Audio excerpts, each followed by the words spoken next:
जय हिंद दोस्तों, आज हम लोग आरआरबी और एसएससी और इस तरह के जो भी एग्ज़ाम्स होते हैं उसका एक सेट के तहत हम लोग क्वेश्चंस को बनाएंगे।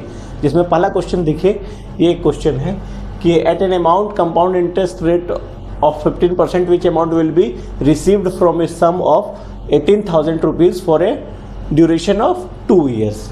ये 2 साल में बोल रहा है कि 18,000 रुपये प्रिंसिपल अमाउंट है और 2 साल का ड्यूरेशन है। तो इसमें अमाउंट जो एनुअल अमाउंट 2 साल के बाद कितना रिसीव होगा, इसमें अमाउंट के बारे में बोला जा रहा है। कंपाउंड इंटरेस्ट अमाउंट का मतलब क्या होता है, principal plus interest, compound interest जुड़ के दोनों बनता है अमाउंट। तो हमको अमाउंट निकालना है, 18,000 रुपये प्रिंसिपल है, टाइम ड्यूरेशन 2 ईयर्स हो गया, रेट ऑफ इंटरेस्ट हो गया 15%। तो इस तरह के सवाल को हम लोग, एक तो बेसिक फार्मूला है, कंपाउंड इंटरेस्ट का बेसिक फार्मूला है, उसके तहत बनाते हैं। लेकिन अभी हम लोग कॉम्पिटिशन एग्जाम की तैयारी कर रहे हैं, तो 9th 10th में हम लोग बेसिक्स से बनाते हैं। वहाँ पर हम लोग शॉर्टकट से बनाएंगे तो वहाँ पर नंबर नहीं मिलता है। लेकिन कंपटीशन एग्जाम में आपको मिनिमम टाइम में सवाल, मैक्सिमम सवाल को बनाना रहता है, इसलिए हम लोग कोशिश करते हैं कि हम लोग इसको ट्रिकी से जितना कम से कम समय में बना सकते हैं बनाते हैं। अब देखिए बात यहाँ, इस तरह के सवाल को सीधा क्या करते हैं कि 15% जो है, 15% का मतलब क्या, 15% का मतलब 15/100, 15/100। तो अब इसको अगर काटे तो 5 दिया 15, 20 पंचे 100। तो इसमें क्या हुआ कि अगर आपका प्रिंसिपल 20 रुपया है तो कंपाउंड इंटरेस्ट 3 रुपया है। 20 रुपया प्रिंसिपल है तो 3 रुपया, इस परसेंटेज का मतलब क्या हुआ, 15% से हुआ। इसका क्लियर क्या हुआ कि 20 रुपये अगर आपका अमाउंट जो है, कंपाउंड इंटरेस्ट जो है वो 3%, तो अमाउंट कितना हो गया, कितना हो गया 23 रुपया। मतलब अगर आपका 20 रुपया प्रिंसिपल है तो अमाउंट है 23 रुपया, 3 रुपये प्रिंसिपल जोड़ के। तो अब जितना भी समय बोला गया है, आपका ड्यूरेशन जितना भी बोला गया है, 2 साल बोला गया है, तो हम इसको 2 बार लिखेंगे। तो 20 फिर इधर 23 और दोनों को आपस में मल्टीप्लाई करेंगे, ये दोनों को और ये दोनों को। ये हमारा प्रिंसिपल है, ये हमारा अमाउंट है। तो प्रिंसिपल कितना हो गया 400 और ये कितना हो गया 529। तो हम जानते हैं कि कंपाउंड इंटरेस्ट बराबर क्या होता है, कंपाउंड इंटरेस्ट बराबर अमाउंट माइनस प्रिंसिपल ही कंपाउंड इंटरेस्ट होता है। तो अमाउंट कितना है हमारा 529, 529 माइनस प्रिंसिपल कितना है 400, तो कितना हो गया 129 हमारा यहाँ पर निकला CI। 129 क्या हो गया, कंपाउंड इंटरेस्ट हो गया। तो हमारा जब प्रिंसिपल ये 15% से ये क्लियर हुआ कि अगर हमारा प्रिंसिपल 400 रुपया रहेगा तो अमाउंट क्या होगा, कंपाउंड इंटरेस्ट क्या होगा 129। तो हमारा प्रिंसिपल कितना दिया हुआ है 18,000। तो हम जानते हैं कि हमारा प्रिंसिपल 400 है तो कंपाउंड इंटरेस्ट 129 है, तो 18,000 होगा तो कितना होगा, तो 18,000 होगा तो 129/400 गुना 18,000 कर देंगे। ये 00 कट गया और ये 4 से कट गया, 4 चौक 16, 5 चौके 20, 129 to 45, 5,805 रुपया हमारा ये क्या निकला, कंपाउंड इंटरेस्ट निकला। क्या निकला हमारा, ये CI निकला। कंपाउंड इंटरेस्ट कितना निकला 5,805 रुपया। तो अब हमको अमाउंट निकालना है। तो अमाउंट का मतलब क्या होता है, A बराबर ये प्रिंसिपल इधर जुड़ जाएगा, प्रिंसिपल प्लस CI हो जाता है अमाउंट। तो हमारा प्रिंसिपल है 18,000 प्लस 5,805 रुपये जुड़ गया, तो हमारा हो गया अमाउंट कितना हो गया 23,805। ये सही जवाब ये हो गया 23,805। अब हम लोग नेक्स्ट क्वेश्चन में जाते हैं। आपके बोर्ड में सवाल दिख रहा है, सवाल है कि the price of metal price increase by 115 to 138 rupees, calculate the percentage increase.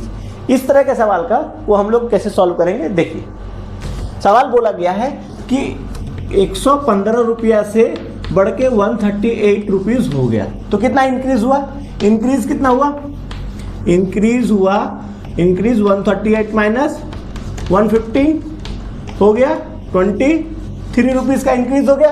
तो अब परसेंटेज इंक्रीज निकालना है, परसेंटेज इंक्रीज निकालना है। तो परसेंटेज इंक्रीज, कभी भी परसेंटेज इंक्रीज या परसेंटेज डिक्रीज दोनों जो होगा बेस प्राइस पे होगा। पहले जो प्राइस था उसी पे निकलेगा, बढ़ने के बाद जो प्राइस है उस पे नहीं निकलेगा। ध्यान याद रखिएगा, प्रॉफिट, परसेंटेज प्रॉफिट बोले, परसेंटेज इंक्रीज बोले, परसेंटेज डिक्रीज बोले, परसेंटेज लॉस बोले, वो बेस प्राइस पे निर्भर करेगा। तो परसेंटेज इंक्रीज कितना हो गया, हम जानते हैं इंक्रीज के लिए इंक्रीज बटा इंक्रीज गुना 100 बटा कितना बेस, कितना बार में कटा ये? 5 बार में, और ये 20 बार में, तो हो गया 20%। इसका क्या हुआ? इंक्रीज हुआ। प्राइस वैल्यू जो हुआ 115 से 138 जो हुआ, तो परसेंटेज इंक्रीज कितना हुआ? परसेंटेज इंक्रीज हुआ हमारा 20%। Thank you. नेक्स्ट देखिए, ये जो सवाल है कि when 45,342 is divided by 9 what is the reminder. सवाल बोल रहा है कि 45,342 को 9 से डिवाइड करने पर शेषफल क्या बनेगा। इस तरह का सवाल को हम जानते हैं, बनाते हैं 45,342 को 9 से डिवाइड करना है। तो 9 से डिविजिबल का क्या रूल है? 9 से डिविजिबल का रूल है कि अगर सबका सम जोड़ के उसको डिवाइड करें 9 से, तो जो रिमाइंडर बचेगा टोटल में वही रिमाइंडर बचेगा। जैसे 5 4 9 3 12, 12 और 4 16, 2 18, 18 को 9 से डिवाइड किए हुआ 0, इसमें रिमाइंडर 0 बचा, मतलब टोटल को भी डिवाइड करेंगे तो रिमाइंडर 0 बचेगा। इस जोड़ने से दूसरा तरीका एक और है कि हम सीधा 5 4 9 को काटे और 4 3 7 2 9 कट गया, 9 का जोड़ा बना लेते हैं, 9 का कपल बना के जो बचता है उसको सिर्फ सीधा सीधा करते हैं, तो इसमें कुछ भी नहीं बचा, मतलब 0 बचा, तो इसका शेषफल कितना हो गया? 0 हो गया आंसर। 3। नेक्स्ट सवाल देखिए, नेक्स्ट सवाल बोल रहा है in a box pens pencils and eraser are in the ratio of 3:2:1 if the prices of pen pencil and eraser are 3, 2 and 2 respectively and the cost of a box is 90, then find the number of pens in the box। सवाल क्या बोल रहा है कि pen pencil और eraser इनका ratio जो है 3:2:1 है, और कॉस्ट जो है, ये कॉस्ट जो है, एक पेन का कॉस्ट 3 रुपया है, पेंसिल का 2 रुपया है, इरेजर का भी 2 रुपया है। तो अब जो एक सेट बन रहा है, तो एक सेट कितने रुपए का बन रहा है? एक सेट जो हो रहा है जिसमें 3 पेंसिल 3 पेन 2 पेंसिल और एक इरेजर का कितना का सेट हो रहा है? तो 3 3 9 रुपया का पेन है उसके अंदर, एक सेट के अंदर 2 दूनी 4 रुपया का पेंसिल है और इरेजर 2 रुपया का है। टोटल कितना हो गया? 9 4 13, 13 2 15 रुपया, मतलब एक सेट जो है वो 15 रुपया का है। अब अगर एक बॉक्स 90 रुपया का है, अगर हम बोल रहे हैं कि एक बॉक्स 90 रुपया का है, इसका मतलब कितना सेट है इसके अंदर? इसका मतलब इसके अंदर कितना सेट है? आप ये समझिए कि एक सेट का कॉस्ट हो गया 15 रुपया, और टोटल उस एक बॉक्स है जिसका कॉस्ट है 90 रुपया। तो आप ये समझिए कि एक सेट अगर 15 रुपया का है और टोटल 90 रुपया का है, इसका मतलब क्या है कि 90/15 मतलब 6 सेट है, तो 15 गुना 6 90, मतलब 6 सेट 90 रुपये का जो है, 90 रुपये का बॉक्स में 6 सेट, इस बॉक्स में 6 सेट है। अब 6 सेट का मतलब क्या है कि आप पेन का बारे में पूछा गया है, तो एक सेट में कितना पेन है? एक सेट में हम जान रहे हैं कि 3 पेन है, तो 6 सेट में कितना पेन हो जाएगा? 6 × 3 18 पेन हो जाएगा। अगर हमसे पूछा जाता कि इस 90 रुपये का जो बॉक्स है इसमें पेंसिल कितना है, तो हम तो जान रहे हैं कि 6 सेट है टोटल, तो पेंसिल के बारे में पूछता तो 6 दूनी 12 हो जाता, और अगर हमारा इरेजर के बारे में पूछता तो इरेजर 6 × 1 हो जाता, मतलब 6 पीस इरेजर होता इस 90 रुपये के बॉक्स में। ठीक है, नेक्स्ट सवाल देखिए, सॉल्व करना है इस सवाल को। इस सवाल को देखते ही मैं समझ गया कि आप समझिए कि इसका ये डिवाइडेड कितना बार में कटेगा, ये जो इससे कटेगा ये 23 टाइम्स में कटेगा और ये 24 टाइम्स में कटेगा, क्योंकि आपको जो सवाल दिया जाएगा ना वो आप इस एग्जामिनर भी आपको पता है कि भाई 15 से 20-30 सेकेंड में आप सॉल्व कर पाए, उस तरह का सवाल दिया जाता है। अब क्या हो गया ये 23 × 23 + 23 बटा 24 - 1 23, ऊपर वाला में 23 कॉमन ले लिए तो 23 + 1 बटा 23 कट गया, आंसर क्या हो गया 23 + 1 24 हो गया। नेक्स्ट सवाल देखिए, सवाल बोल रहा है कि Ram and Raj are in the ratio 4:5 और the sum of their age is 126, what is the age difference between them. बोल रहा है कि राम और राज का जो राम और राज इनके एज का जो रेशियो है 4:5 है, और सम जो है अब 4:5 है, मतलब राम 4x है और ये 5x है, और दोनों का सम क्या बोल रहा है सॉरी 5x, सम बोल रहा है 126 है, तो x का वैल्यू कितना हो गया 9x हो गया is equal to 126, x is equal to 126/9, 9 से कट गया, 9 1 का 9, 9 चौके 36, 14 हो गया। मतलब इस राम का कितना हो गया 14 इंटू 4 इंटू 14 और ये 5 इंटू 14, तो ये क्या हो गया 14 चौके 56 और ये 14 पंचे 70। इनका डिफरेंस पूछ रहा है, तो डिफरेंस कितना हो गया, डिफरेंस हो गया, डिफरेंस 70 माइनस 56, 14 साल डिफरेंस हो गया आंसर। 4 + 3/5 - 9/10 इज इक्वल टू कितना पूछा गया।